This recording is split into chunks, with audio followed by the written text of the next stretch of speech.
This is the Boyz comeback I've been waiting for. I wasn't too hot for Thrill Ride cause I was expecting something that was similar to Reveal and The Stealer, and this is it. Also, summer vibe concepts are either a hit or a miss for me. This concept is immaculate. Dare I say this is their best yet. The design team and stylists truly popped off. It could have gone the cheesy action spy movie route, but this just somehow seems so unique and new. It's such a refreshing take on an old classic concept. I could imagine this song being played in Kingsman. Someone please make a movie out of this. Given how hard this song goes, I wasn't sure how ONEUS vocals would fit in cause they're just so elegant and ethereal, but honestly his vocals are what this song needs to slow down and for you to take in what you're seeing and listening to. Side note, does anyone else feel like they're about to slip into lockdown by epochs when the chorus drops?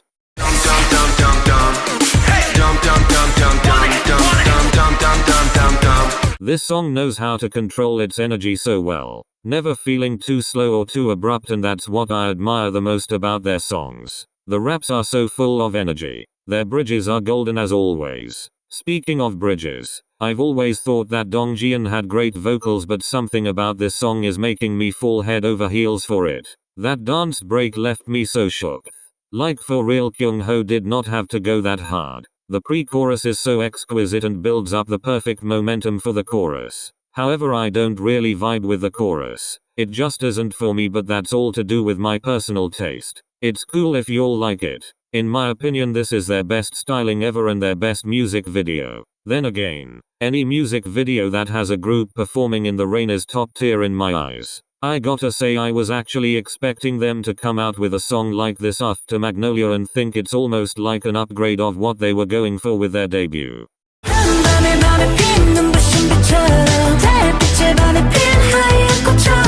ONEUS frickin' finally got their first win. So incredibly well deserved, and I love that this song gave it to them. I was not expecting the chorus to be so bright. There's this signature bounciness in the chorus that I love, which you'd typically find in anime theme songs. It's different from what I've heard of them, but not so different that it's out of their depth.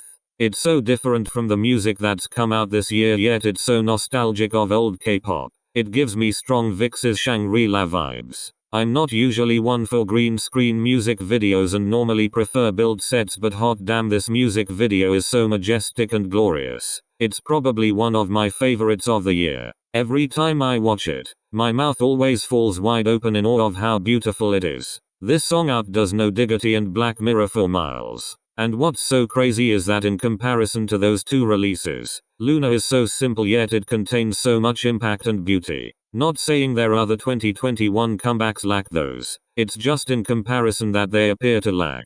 Overall, this is my favorite comeback of the month and song of the year material for me.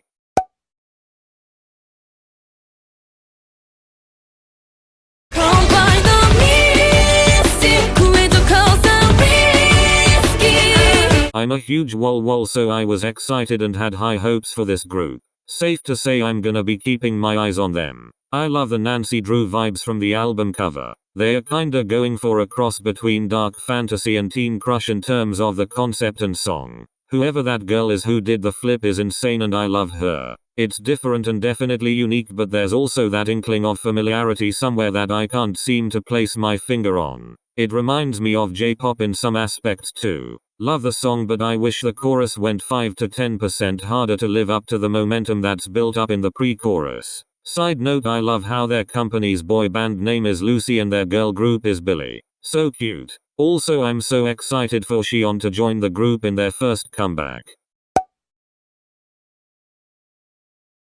You are my cosmos, 나의 우주야. Whoa, this is so different from Illa Illa. Heck, I don't think I've heard B.I do a song like this before. I wasn't sure if I was going to like this more than Illa Illa, but once that chorus hit I was in love and it swiftly became my new favorite. That bridge with the second vocal line just transports you to a whole other dimension. B.I truly is magical. The song has those R&B indie vibes that I listened to a heck ton before I got into K-pop and appreciate to see in mainstream K-pop. It's got perfect autumn vibes. If I use Strawberry Moon had a little brother, it would definitely be Cosmos. Love ain't no science, don't need no license. Why is this what I'd imagined Signal to be like once she's all grown up and conquering the STEM field? Alcohol free was good, but it wasn't something that I'd reach for on a daily basis. Scientist on the other hand is way more my speed. The song is cute, but it's not the same brand as cute as their earlier stuff. I get so much early Twice vibes from this comeback, but that doesn't make it seem childish. It's more sophisticated, like an upgraded version of Twice. I gotta say, watching their music evolution truly is remarkable, and I can't help but feel really proud of them. One last breath in me. I know you wanna take it away. You got your hands around my... I realized that I never really appreciated Mark as an artist until now. I was only a casual listener of GOT7, and even though Mark had such great flow and charisma, I always had my eye on other members. Boy, was I so stupid. His contribution to the Shang-Chi soundtrack was fire and had me curious as to what his solo debut was going to be like. Safe to say I wasn't too far off from what he's given us, and I am very pleased. I'm so used to seeing Mark rap. It's kinda weird seeing him sing with so much passion and emotion. It really left me astonished. The man has so much talent. He took me on one hell of a roller coaster with a barely 3-minute song. Lord knows what he'd do with a whole album. Let's get it, you are my siesta. New baby diva. Say no more. Dear Lord, the amount of questions I have for Fantagio. Why was this not a summer comeback? Why are there no photo cards for the album? Why did it take so long to come back? Enough negativity. Let's focus on the song. It has weaky meeky energy, but it sounds somewhere in between an Eyes 1 B-side and an Oh My Girl title track. Massive bop regardless. Winter might be coming up for y'all, but it'll be summer for me in a month's time, and you bet I'll be playing this and the entire album all season long. I used to be a casual listener of theirs, keeping track of them ever since debut, but Cool was the song that really grabbed my attention and made me see this group in a different light. They are seriously so talented, and it pains me that it feels like faith is being lost in these ladies. I really don't want these girls to fade into obscurity or disband, especially with the recent news of CLC. I don't think my heart could take it.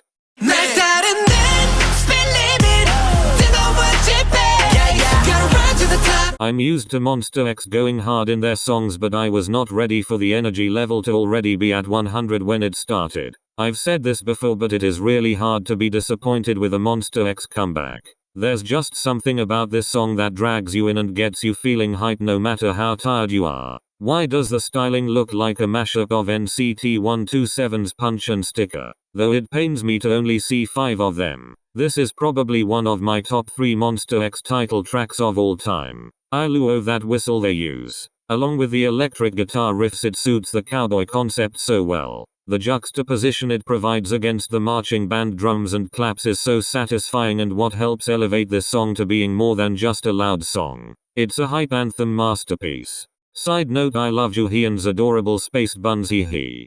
You become a trauma inside my mind. You become a trauma. When I heard that sexy ass bass, I knew I was in trouble. But Jesus, when I saw a glimpse of that chair choreo, I didn't realize I was gonna be severely attacked like this. The sets and the styling remind me of The Steeler stage on Kingdom, and I think it was purposely done like that cause that stage got them heaps of attention. I also see callbacks to their previous title tracks enough. Good Guy and Summer Breeze. I can't believe we got a comeback of this iconic line. Love the part in the bridge where Hwayoung and Shani go back and forth between each other. If there are any fixes here, if you like CIX's Off My Mind, then you'll like this song. Also, if you like New Estate's Deja Vu, I think you like this too. There's been a caveat to fill in the K-pop industry for a truly sexy group for a while, but SF9 have shown just how deserving they are to hold that title. Honestly, if you had told me back in Mamma Mia era that these dorks were gonna release some of the sexiest songs in the industry, I would not believe you.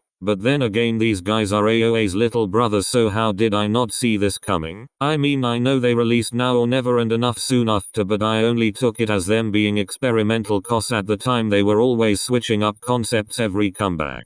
It's so great to see these guys become more well known and to create their own place in the industry. I really am so proud of them. I must say I was surprised to see them have another comeback this year cause they usually don't make end of year comebacks. But I guess FNC are trying to capitalize on their appearance on Kingdom, and honestly, good for them. Finally they are getting the promotion and recognition they deserve.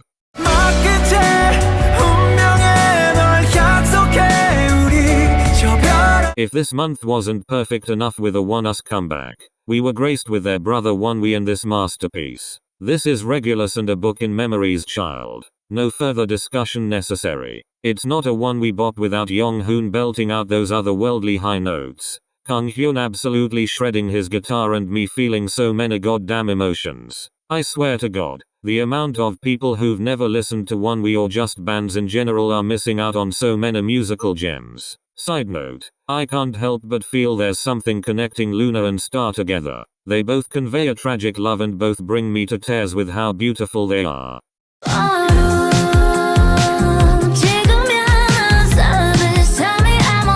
Damn, RBW was busy this month. This is HWASA's best comeback, methinks. Twit was great, Maria was breathtaking, but this is something else. Every comeback just gets better and better. Absolutely love the styling and the sets with this comeback. Pretty obvious thing to point out, but I always love the confidence HWASA exudes. It's something that I greatly admire about her. Now that RBW is focusing on Purple Kiss, I'm liking how the Mamamoo members are focusing on solo activities, cause I love seeing these different sides of them.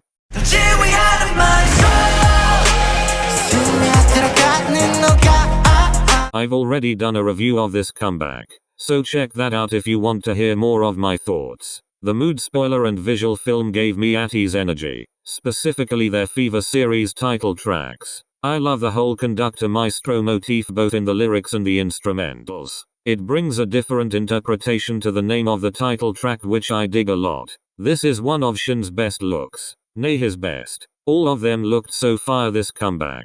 This song is definitely a grower. Each time I listen to it and watch the music video, I notice something I hadn't noticed before, which makes it such an interesting song. It's not my favorite Ghost 9 song, but their entire discography is flawless. Y'all better wake up and quit sleeping on them for real.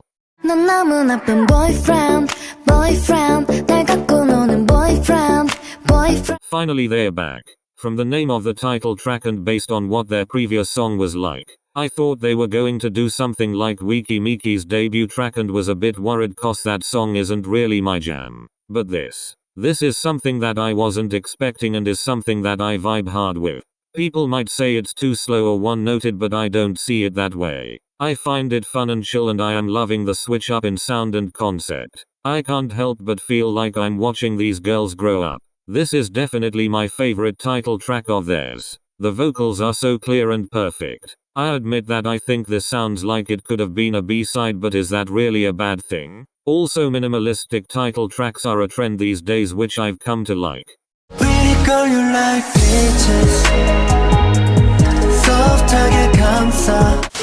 I got my peaches out in November officially belongs to Kai. This song is like if you crossed Justin Bieber's Peaches with Minho's Fiancé. It's great to see he's continuing the sound he did with MMMH, cause that shit was beyond legendary. This goes slightly less hard and is more whimsical. It's so dreamy and magical, like you've been transported into a mythical paradise. If MMMH depicted a dystopia, Peaches is a utopia. It's a bit early to say, but I think I like Peaches more than MMMH just cause I really like the concept and vibe. And MMMH is a bit too sexy to listen to on a regular basis, but that's probably just me.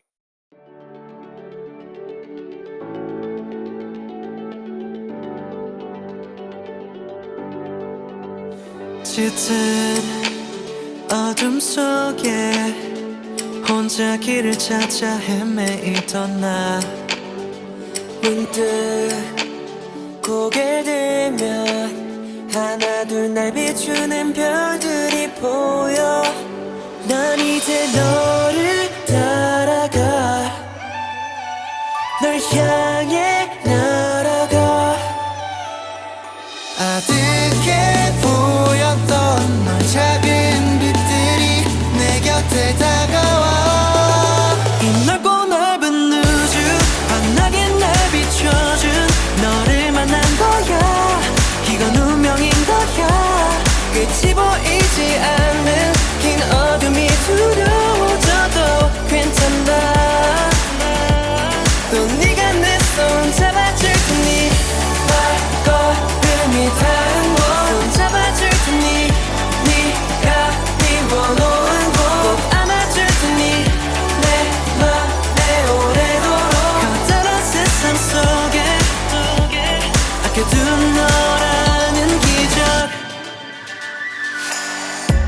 불행한 듯 또 내 맘속에 쏟아지는 네 맘 떨어지는 재성같이 빛나던 너의 두 눈을 remind 다시 봐도 you're my starlight 눈이 부셔 매번 난 너란 찰나 Every night be my twilight 너의 별들이 나에게 트랄랄랄라 난 이제 너를 찾아 Make this moment